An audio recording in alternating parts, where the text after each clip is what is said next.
Hello again, this is Jarkko Moilanen, your Doctor of Developer Experience.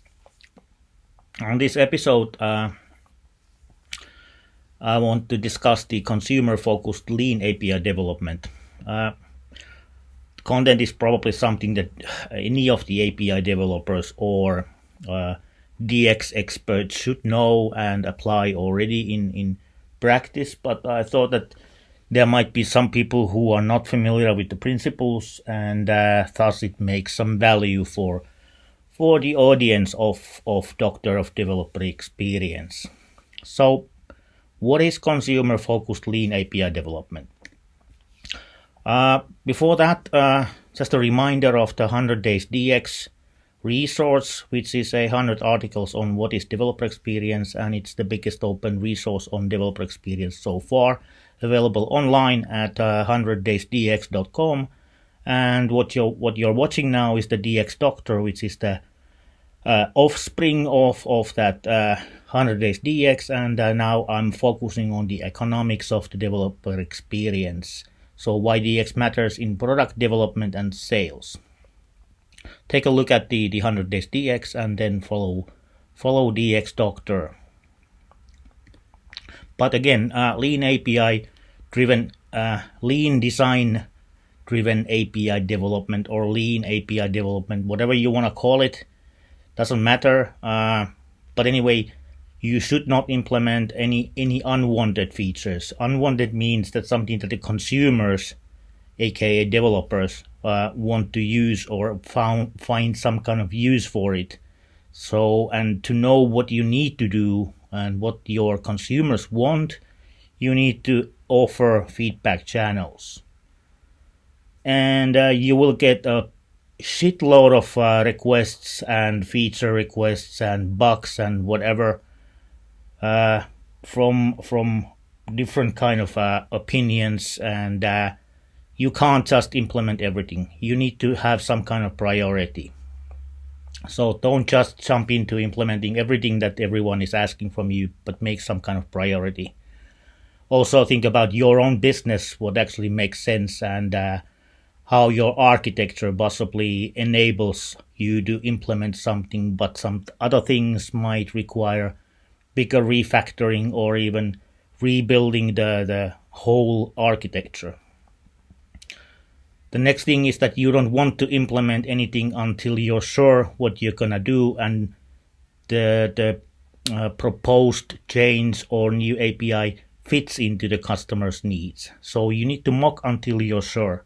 In lean development, this is often put under the term fake it till you make it, and basically it's the same. So use automation, use mocking, and to make sure that your product fit is correct, and then actually push it out to implementation. And when you're done with the implementation and also during it, you need to think about the dependencies of the API. For example, the libraries or SDKs and your developer guides and so on. But we'll come to that later.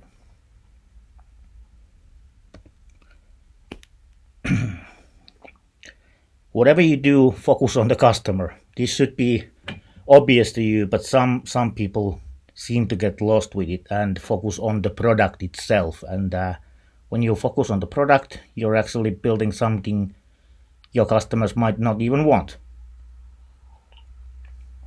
So focus on the customer. Let's start from there.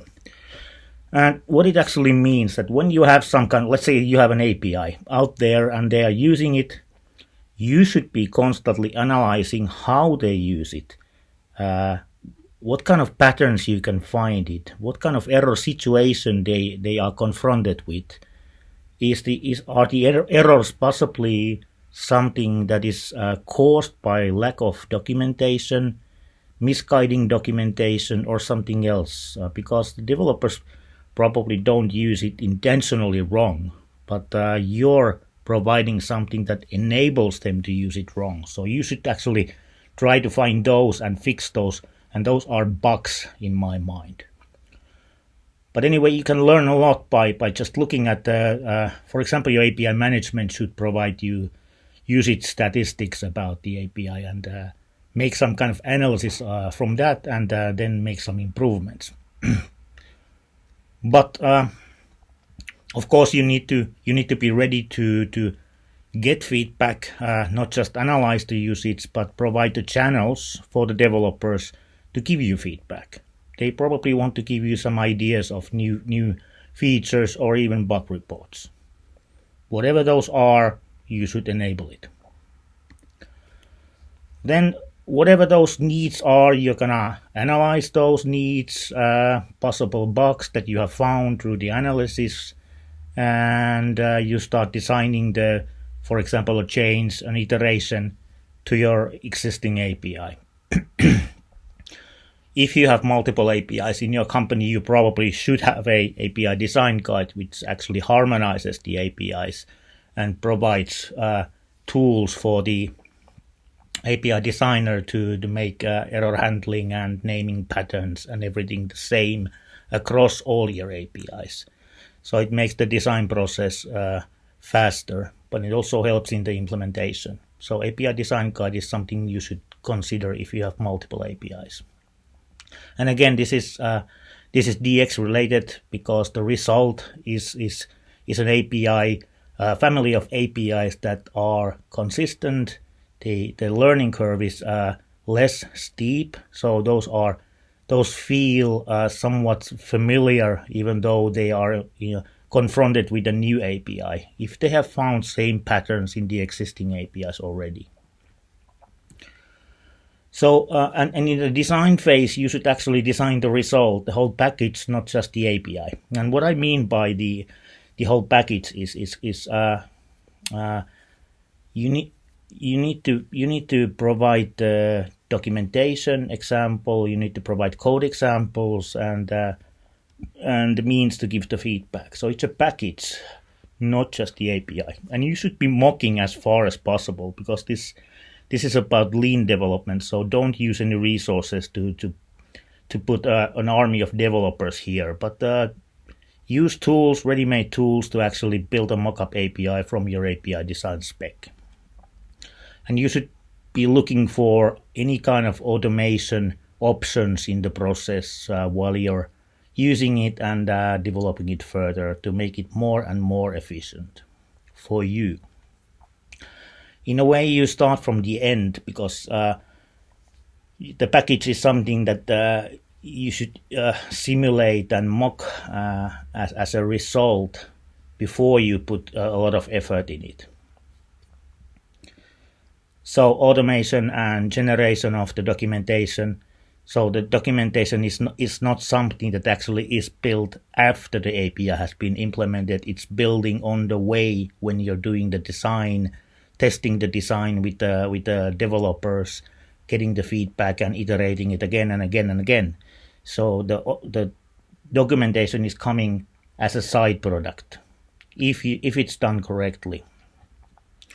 And as a result of this iteration, putting the mock-up API out, providing the documentation and so on, getting the feedback for the planned iteration from the developers, and then designing, putting that in the design and then back to the mock API. That's a circle going on.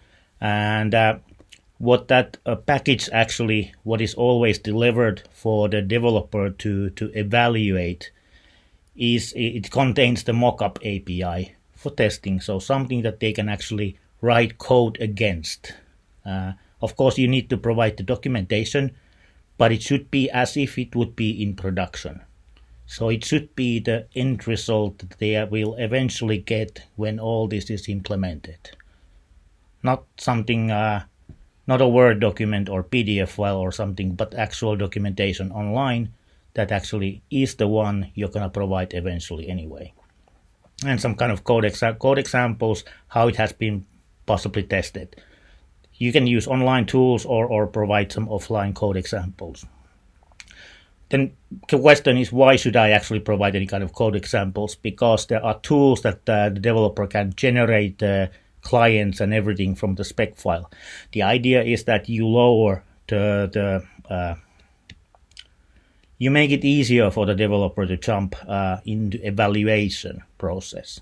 So the less they need to do first to get started with the evaluation of your API chains, the more likely they will actually give you the feedback. So if you provide some kind of code examples, how API is supposed to be used and what kind of cases it fulfills and so on, they will actually look at the code, and based on already on that, they can give you feedback on the data models you're going to provide as a response and so on. Of course, they can continue and generate more code examples, more clients and everything from the spec file, but it actually makes it a little easier to give any feedback. That's why I think it's important to give them code examples directly as a package. And that's why I'm talking about mock package, not just a mocking API, but the documentation API and some code examples to give some kind of idea what's the thing behind the API. Then when you're done basically with the iterations with the developers and everyone basically seems happy, then it's time to implement it. Well, I'm not gonna take into any stand on that. Implementation is probably the most straightforward part in any of the API development. So make it happen somehow as your process goes. And then before you can actually deploy the new version or the new API, you should actually carefully make sure that if you have any developer guides in your portal or somewhere, you should update those. The same applies also to code libraries. If you have some kind of node packages in NPM, update the code libraries too. And also if you have SDKs, update the SDKs as well. So dependencies in relation to your API and the changes in it. So make sure that everything that is using the API or referring to the API is also updated. And then you make the deployment, and then you put out the word to all the developers that, hey, we have this new version of this API, and so on. And again, you start analyzing how the developers use your API, and the circle goes on and on and on and on and on, again and again and again. So this is a circle that happens all the time.